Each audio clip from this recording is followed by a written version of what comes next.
Hello, everyone. This is Modified Darvis Box, MDB, and I'm back in Florida after running away from Hurricane Dorian, which apparently veered north and was not a problem. Hey, good news! I got to see my sister. Spend a week in the Northeast, not a problem. Um, okay, for new people who don't know who I am, uh, I do a trading investing system based on this book, How I Made $2 Million in the Stock Market by Nicholas Darvis. Check it out on Amazon. It's a really good book, in my opinion.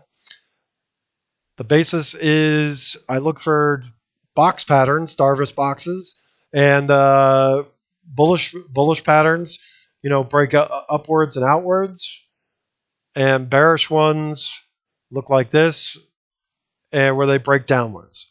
But so that's basically the pattern I'm looking for in the market here. So let's look at the indexes here. This episode, I'm going to nickname it as the good, the bad, and the just okay. The good happens to be indexes. If you got indexes in your 401ks and everything, you're loving life. Vanguard just keeps rolling. What a great idea. Indexes. The Nasdaq here looks like it's going higher. Everything looks green, pointed upwards. Might even break out of the box next week. Who the heck knows? I don't frickin' know. S&P 500, also had a good week, beginning to point upwards. In time, that one's going to break out of the Darvis box. Even the Russell, the ugly ass Russell 2000, kind of put in a constructive week, and might even get to the midpoint of the box. But at least it's not going red and crashing downwards, because that would kind of suck. So a couple of the good ones that happened this past week. Coop. This one reported earnings, had big green volume, and to me, this is a textbook Darvis box breakout. This is what I'm looking for here. Big institutional demand, big buying, and price breaking out of a box. Now, it did get some selling in here. So is it guaranteed to work? No, nothing's guaranteed. Although if you want to send me some money, I'll be happy to guarantee it for you. But I don't know, but I'm very hopeful and bullish on this one. It looks pretty good to me. Another one which broke out on earnings, Lulu. I've got a bunch of Lulu shirts too, and I've paid a ton of money for them. So I'm not surprised this thing's going up. Look at this thing. Reported earnings, that's the green arrow. Reported earnings, big green volume, boom, takes off, and it's at new highs. And you know what's really cool? You don't need to buy this thing before earnings, to take that risk. You can just wait for the earnings reaction. You can jump on in after hours. You can jump on the next day. You can jump on a week later. It doesn't really matter. What matters is if it's going to develop in this proper way, then you want to own it. This is a leader. This should be on your leader list. If it's not on your leader list, you're making a mistake. Another one which had a good week with a breakout, another textbook breakout, is OLED. Now this one here, same pattern, but the volume wasn't huge. But that's okay. It doesn't need to be gargantuan volume to go up, but this one should be on your list. If it's not on your list, you're doing this wrong. Just look at that. Textbook breakout there. Two that broke out prior weeks. Costco. Look at that. Had another up week. So longs are all making money. Target. God, what a great breakout. Up 2 weeks in a row afterwards. And you know what's crazy? These are all based on retail. Selling to the consumer. The consumer must be doing pretty well, I think. So where's that recession again? Yeah, I'm looking, but I can't quite find it. Now, a few stocks which are just doing sort of okay. ENPH. This one's had 2 weeks of selling. And I always wonder, is this coordinated? Did some portfolio manager wake up and say, it's time to sell, or did it just happen randomly? I guess we'll never really know the answer to that. But it's pulled back for 2 weeks, and now here's something really interesting. It's pulled back to a weekly moving average. I feel that in order to stay in a long-term trend, you've got to use a weekly moving average of some kind in order to stay in stocks for a long-term trend. Otherwise, you're just trading in and out, and you're just a gunslinger and all that. But to hold for long periods of time, that takes guts. That's hard. That's really hard. Because look at this. This here is a decision point. Do you sell it? Do you buy more? Do you do nothing? What do you do? Market has put you to a decision, and it'll resolve in some way. Sometimes they break down further. Sometimes they bounce and they go higher. I don't freaking know which way it's going to go, but you gotta use something like this to help you stay in long-term trends. And you know what? It doesn't really matter which moving average you use. Here's a 10-week. I put a 13-week on it. You can use different parameters and just find something that works for you. But that's, in my opinion, how you stay in a long-term trend. Personally, I think ENPH is worth buying at these levels because it's had such a great trend. It's not going to end right away, but it might. Maybe I'm 100% wrong and I'll look really stupid. Not like that's never happened before, but that, and how you manage your money, that's what you got to look for. Here's one that caused me a big headache. TSN had a textbook Darvas box breakout, moving up. Everything's great. I'm dancing, doing my little victory dance. Then it comes out with some bad news.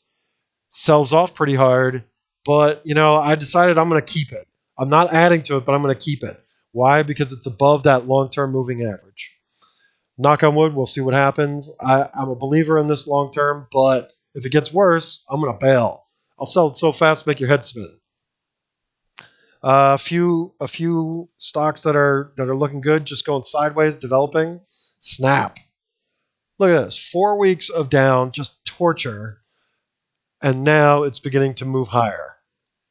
Why was anybody buying it, pushing it higher here in these 4 weeks? I don't really know. But it was hard to hold during that point because other stocks are all going up and the one you own, isn't going up. But here's the way to keep the faith. It's above a long-term moving average. That's how you keep the faith on this sort of thing.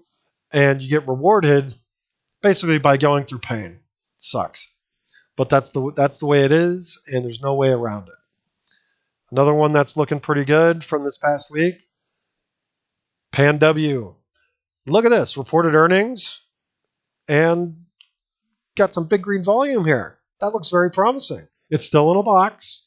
It still probably needs some more work, but big green volume, institutions are interested, they're buying. That's something that should make your lists.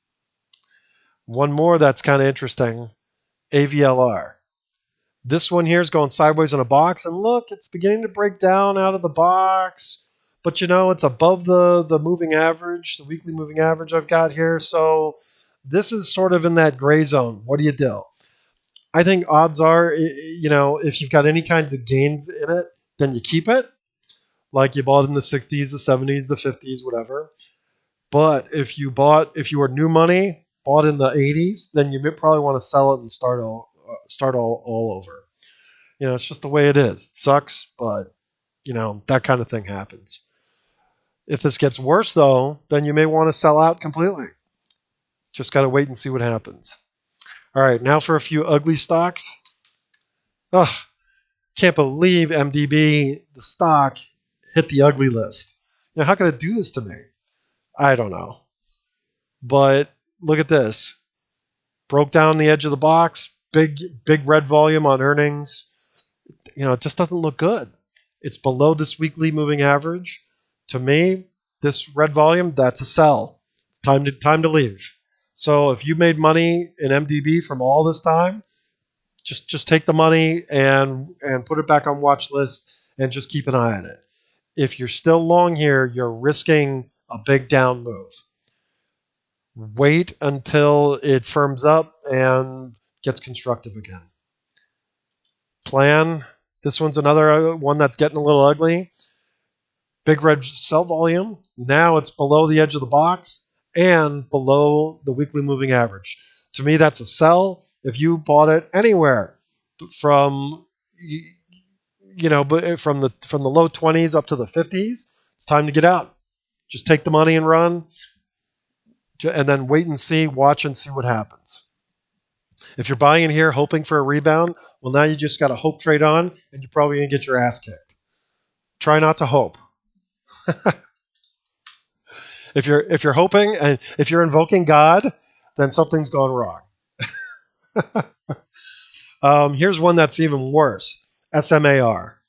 This one was on the hot list, everybody's hot list for a while, but it formed a box. Now it's broken down out of the box on big red volume. Yeah, no thanks. This is the type of thing you can get your ass kicked because you remember how great it did, from the last 6 months. Well, now it's not doing so good. This should be off the list and, just watching. If you're still long in this, you're hoping. Let's see what else is on the bad list. Wicks. Yeah, this one's just coming down. It's broken the box here and it's below the weekly moving average. You just can't buy these. You can watch them, just don't buy them. Here is mucho ugly. LYFT. Ugh. After the earnings here, just straight down. Yuck. There's no reason to own LYFT. Last one, ZS. ZS was good, but here's a great example of the weekly moving average helping you. It was good all this way here, last 6 months. And then right here, it broke the moving average on big red volume.